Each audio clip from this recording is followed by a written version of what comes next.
How far people ahead of Charles? I'm just burning up my tires behind him. Understood. Antonelli is 6 seconds ahead of Charles. You know, we should just sit here, salt the whole race. I'll come back to you. Antonelli lap time 30.8 ahead. Wanna keep the DRS to Charles. Go ahead like this. It's behind 1.5. You guys,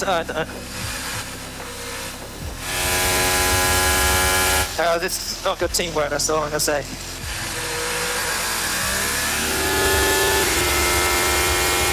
We swapped the cars in turn 17 and then to give Hamilton a chance on medium, and if he doesn't pass, we'll let him back. Careful with Carlos behind. In China, I got out of the way when you're on a different strategy. Understood. We swapped the cars. Have a tea break while you're at it. Come on. Am I catching or not? Need a 30.7 to catch in 6-7 laps. We're gonna swap the car in 17. So you don't think I'm gonna catch up for what? Yes. I can go back in shock 6. And Sainz 1.4 behind. You want to let fast as well? That's a P8. What happens when the most successful pilot in the history of F1 faces Ferrari's harsh reality? A union that promised titles, but that already shows cracks that could break everything. The beginning of the relationship between Lewis Hamilton and Ferrari in the 2025 season seemed a story written by and for glory. A consolidated champion reached the most legendary team of Formula One with the intention not only to win, but to return Maranello to the place he feels for historical right. However, what promised to be a vibrant rebirth for both parties has quickly become a source of tension, discomfort, and questionable decisions. And nothing reflected this situation better than the Miami Grand Prix. In the urban layout of southern Florida, with high temperatures both in the asphalt and in the spirits, Hamilton faced a type of obstacle that has nothing to do with pure speed or with the pilot technique: the internal management of the equipment. After a disappointing classification that left him out of top 10, a methodical comeback began. He took advantage of the first stages of the race to position himself in the dot zone, and after the first round of stops, he found himself directly behind Charles Leclerc, his teammate. So far, nothing abnormal. What happened next, however, brought to light the old ghosts of Ferrari, a technical direction that doubts, that he hesitates, and that still does not know how to handle two competitive pilots with equal conditions. Hamilton, who had just set up new tires, told his engineer that he had more rhythm. His times for return indicated it. Despite that, Ferrari chose to keep order on the track. They argued that they wanted Leclerc to use the DRS to approach the car in front, but Hamilton did not buy that narrative. "I am burning tires behind him," was the first alert. Then, upon receiving the instruction to maintain the position, his response was hard but revealing. "Do you want me to sit here all the race? This is not a good team job." Frustration was not simply due to a denied overtaking, but for what it represented: a lack of career vision, a poorly managed priority, and a feeling that the team did not act quickly or coherence. The incident climbed quickly when, after insistence, Ferrari allowed the change of positions. Hamilton's response was not gratitude, it was a direct dart to the bureaucracy of the wall. "Take a tea while you are in it." It was a real loaded sarcasm. A pilot accustomed to firm decisions, aggressive strategies, and clear power structures was in an environment where indecision seemed to reign. To aggravate the situation, few turns later, Leclerc claimed loss of performance for going behind in dirty air. The team responded with another controversial decision: to return the position to Leclerc. Hamilton obeyed, but when he was notified that Carlos Sainz had been tracing, he released another dart loaded with cynicism. "Do you also want me to let it pass?" These phrases, although dyed of sarcasm, cannot be seen as simple expressions of frustration. They are statements that summarize the disenchantment of a champion with the sports management of the team to which he has just arrived. And it is not just a matter of hierarchy on the track, it is a matter of competitive culture. In a team that has historically been unable to successfully handle two roosters in the same corral, this episode makes it clear that the old problems are still alive. And the worst, they are manifesting at a time when Ferrari cannot afford to lose points or generate internal divisions, much less with a car that is not up to Red Bull or McLaren. What happened in Miami was not just a communication problem or a career anecdote. It was a warning signal. Hamilton did not reach Ferrari to play a secondary role or to be a victim of strategic errors. He arrived with the intention of fighting for an 8th title, and if Ferrari does not adjust his internal structures, if he does not evolve in decision-making, if he does not learn to manage the pressure of having 2 leading pilots, this story that promised epic promise can end up in premature disenchantment. The situation in Ferrari after only a few races of the 2025 season has taken a turn that few expected. What should be a consolidation campaign for a team that resurfaced after a promising 2024 has been transformed into a series of strategic stumbling blocks, internal tension, and worrying signs of structural disorder. Lewis Hamilton, who came with the intention of being the final piece for Ferrari to return to the top, is now in an environment where uncertainty weighs more than promises. The future of this alliance between Hamilton and Ferrari is at a dangerous crossroads.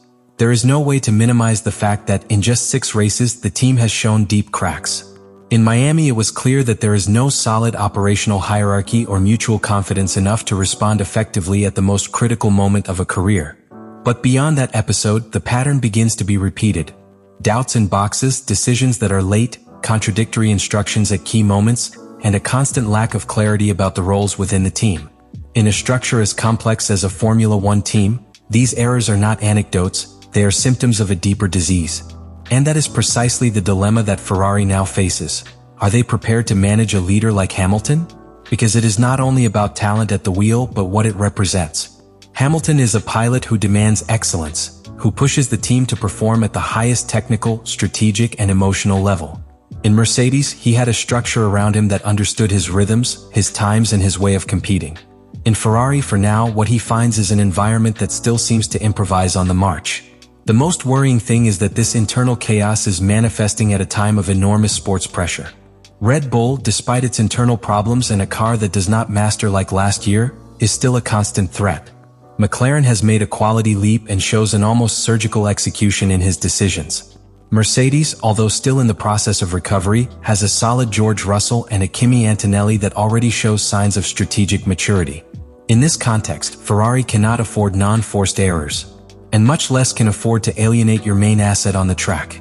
The risk of a premature break between Hamilton and Ferrari is not a simple speculation. It is a real possibility if the team does not react. Hamilton's frustration in Miami was just a spark. If repeated, you can turn on a difficult fire to turn off. Because he has not reached Maranello to be part of a long-term reconstruction. It has arrived to win. His competitive window is shortened, and each race in which he does not fight for the podium is a lost opportunity that weighs more than the previous one. At the same time, it is also fair to recognize that Ferrari still has room to straighten the course. The demonstrated in China was a first step towards that internal reconciliation. Hamilton showed that, with the car well placed and a clear strategy, he can return to the Scuderia that competitive brightness that craves so much.